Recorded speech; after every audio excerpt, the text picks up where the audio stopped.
I'm thinking of going back to my parents' house to give birth. I've been staying there for a few months, I said to my mother-in-law. She's probably going to make sarcastic remarks about who will take care of the household chores. Thinking that way, my mother-in-law said something beyond my expectations. Oh, really? Then why don't you just stay at your parents' house forever? I don't want to see the face of a parasite. If you want, why don't you get a divorce? I widened my eyes in shock. And at the same time, I realized that she was completely misunderstanding me. If that's what she wants, then I don't have to hold back either. I couldn't help but laugh a little. My mother-in-law didn't seem to have any interest in me and didn't notice. She's so carefree, unaware that she is about to hit rock bottom in her life. My name is Christina, a 32-year-old housewife. I started dating my husband Aaron in college, and we got married after becoming working professionals. Aaron is very kind and always cares about others. He has saved me many times. But when I told him that again, he said with a bashful look, "It's because of you, Christina, that I became kind to others." Huh? Me? It was news to me that I had been the catalyst for Aaron's kindness. I had always thought that Aaron had a kind nature from the beginning. Actually, I used to be a troubled teenager until high school. Because of that, I didn't have any close friends. I wondered if I would always be alone even after entering university. When I first entered there, I got lost on campus. Remember? Ah, was it during the first orientation? Listening to his story, I remembered our first encounter. He seemed to struggle with reading maps, and I, as a fellow freshman, approached him and offered help. At that time, you said, "We have the same orientation, let's go together." When you invited me with an innocent smile, I thought you were a very beautiful person. Hearing him say that, I couldn't help but blush. But in reality, he didn't confess his feelings to me until much later. Did you fall in love at first sight with me? Perhaps? When I asked that, he laughed and shook his head. It's a little different from that. At that time, it was more admiration than love. I thought your soul was beautiful. I wanted to get to know you as a person. I wanted to be a kind person like you. I wanted to be someone who could reach out to anyone, just like you. So I worked hard to become that person, you know? From my perspective, I believe he has always been kind to people even back then. He didn't tell me much about his past back when we started dating, and I didn't really care about it because I was already in love with who he was. I even knew that he was the one for me from the early stage of our relationship. That's how sincere he was. And now, even though I heard that he had a troubled past, I wasn't surprised. Since I met his parents after getting married, I can imagine how they were. They were, if I may say, nothing like Aaron. That's because when I met his parents, they looked down on me. My parents have unbelievably bad personalities. Aaron had informed me about it beforehand, so I was already aware. They didn't even listen to me or Aaron and frowned blandly and said, "What a poor-looking girl. Aaron must have had bad taste in women. I hope you got a good education. How good were your grades?" I was surprised that my in-laws were not afraid to say such a thing when they first met me. My husband apologized to me the whole time, and I felt sorry for him. They treated my husband the same all his life. Whenever Aaron got a low score on a test since he was young, his parents would say things like, "Why is this child so stupid? Is he really our child?" He often heard words that you wouldn't say to your own child. It must have been tough not to be influenced by such a family environment. Aaron finally gained his freedom from his parents when he went to college and started living on his own. He made efforts to become a good person and developed his current calm personality. Now, we have met, married, and everyday life is filled with happiness. And to add to our happiness, we received even more joyful news. I became pregnant. I wonder if it's a girl or boy. While eagerly awaiting the birth of our child, we decided to love our child with all our hearts. Since Aaron's work hours overlap, I called my mother-in-law. "What is it?" As soon as I started speaking, my mother-in-law responded with a burdensome tone. "I'm pregnant." "Oh, a grandchild will be born? Is it a boy or girl?" "No, I don't know yet." "Girls are no good. They can't earn money. If you give birth, make sure it's a boy. I absolutely won't accept anything else." "Oh, that's... As for the gender, it's something that we can't control." "It's the wife's job to figure that out. I can't stay silent while my precious eldest son is being exploited." I couldn't believe how she was arrogant and looked down on me. Even though they always targeted Aaron with sarcastic remarks, now they suddenly call him their precious eldest son. I restrained myself from responding and decided to calm my mind. "Well, this is just a notification. Excuse me for now." Saying that, I hung up the phone. When Aaron came back, I informed him about his mother's reaction. Upon hearing it, Aaron, of course, didn't agree with his mother's opinion and had a very displeased expression on his face. "Precious eldest son? Are you kidding me? My mother is always looking for someone to attack and persistently targets them with relentless attacks.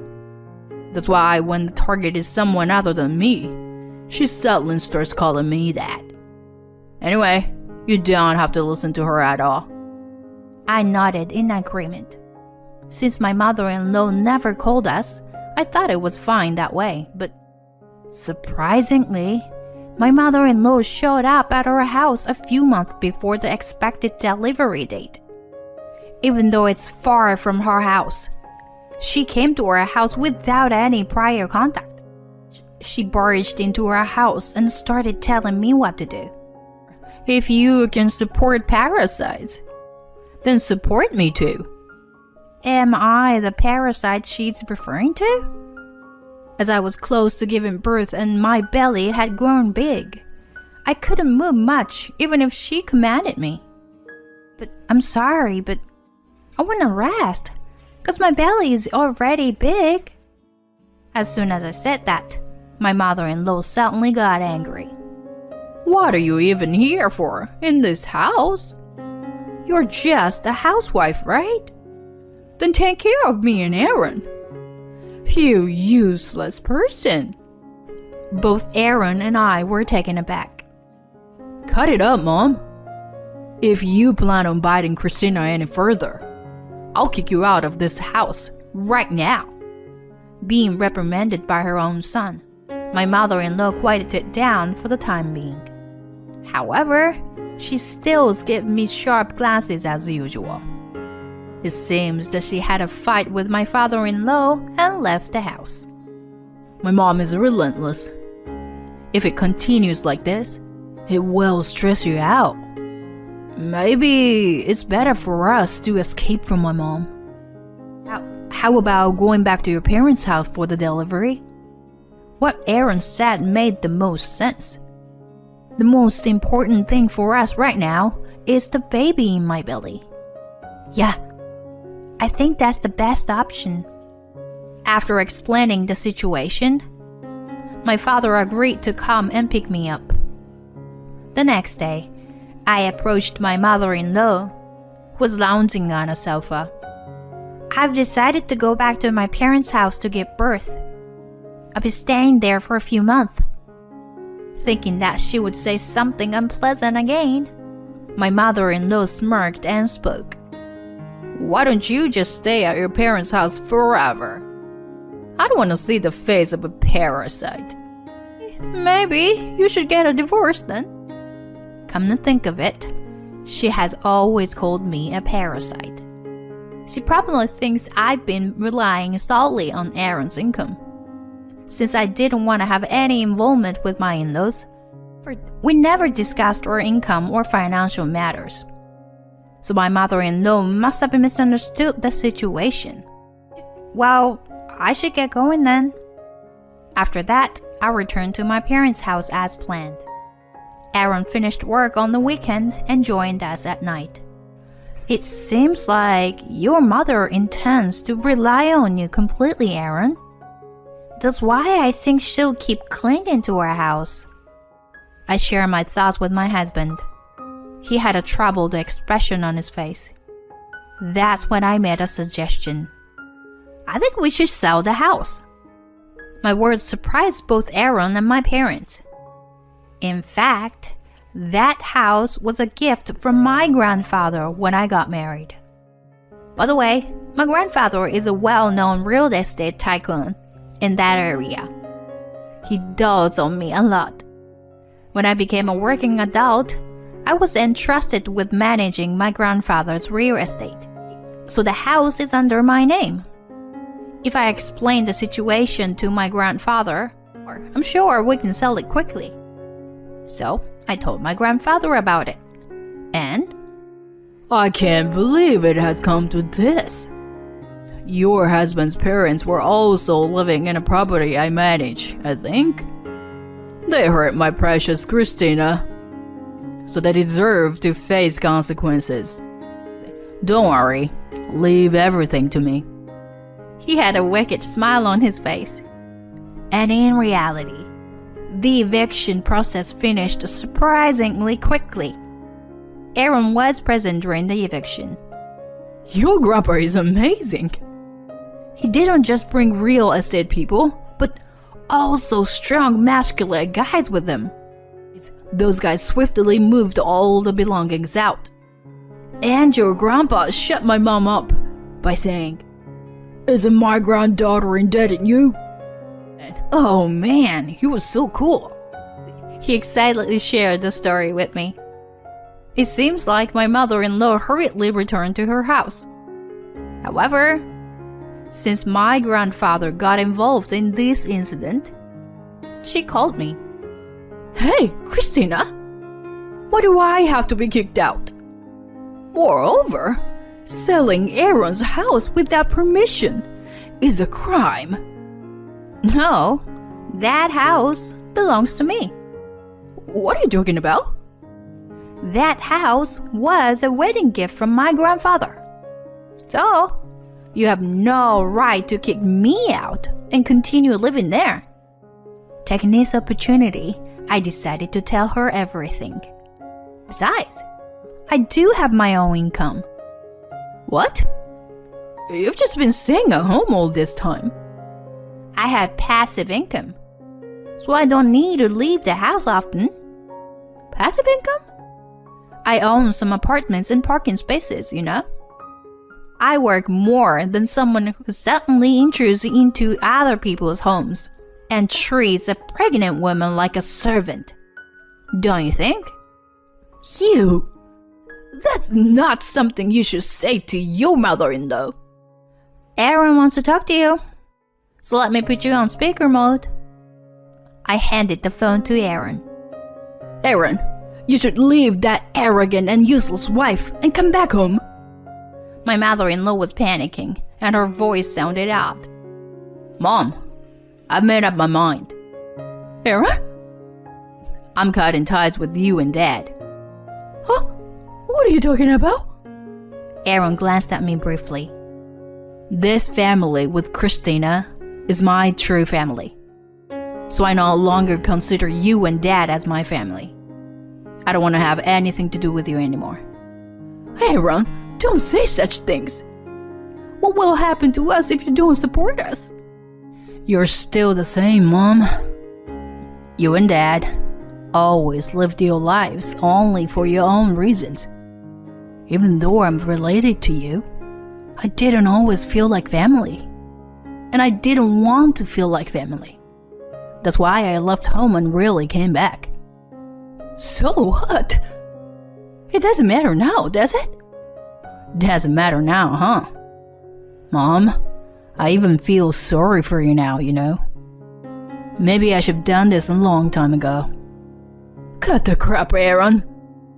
If you're so energetic, you'll be fine. Anyway, I won't let you meet our baby no matter what. And we'll never see each other again. Goodbye, Mom. Say the same to Dad for me. Aaron, wait. Don't you dare. He hung up the phone. Looking at my husband, who was in silence, my heart ached. He said earlier to me that he's gonna cut ties with them, but didn't want to hate them. I was proud of such a strong husband who never lost his dignity. Later, I found out the reason why my mother-in-law was pressuring Aaron to support them. It turns out my father-in-law lost his job. Because of that, my in-laws argued every day, ran out of money, and fell behind on rent. That's when my grandfather stepped in. He evicted my in-laws from the property for not only being behind on rent, but also for their lack of credibility. No, my in-laws never got to know our new address. And so, the ill-tempered couple, now estranged from their son, started living in a live-in job. Even at work, they couldn't hide their personality and quickly became isolated from their colleagues. With debts to repay, they couldn't quit their jobs and have been working while feeling uncomfortable. Well, I hope they would learn a lesson. As for us, we were able to safely welcome the adorable baby girl. We named her April. She's the most beautiful thing ever. My husband tears up holding her in his arms. I am confident that I can raise my daughter to be a good human being with such a faithful husband. My family is also excited about April, especially my grandfather. Our new home is comfortable. And today, we are enjoying our busy yet joyful days.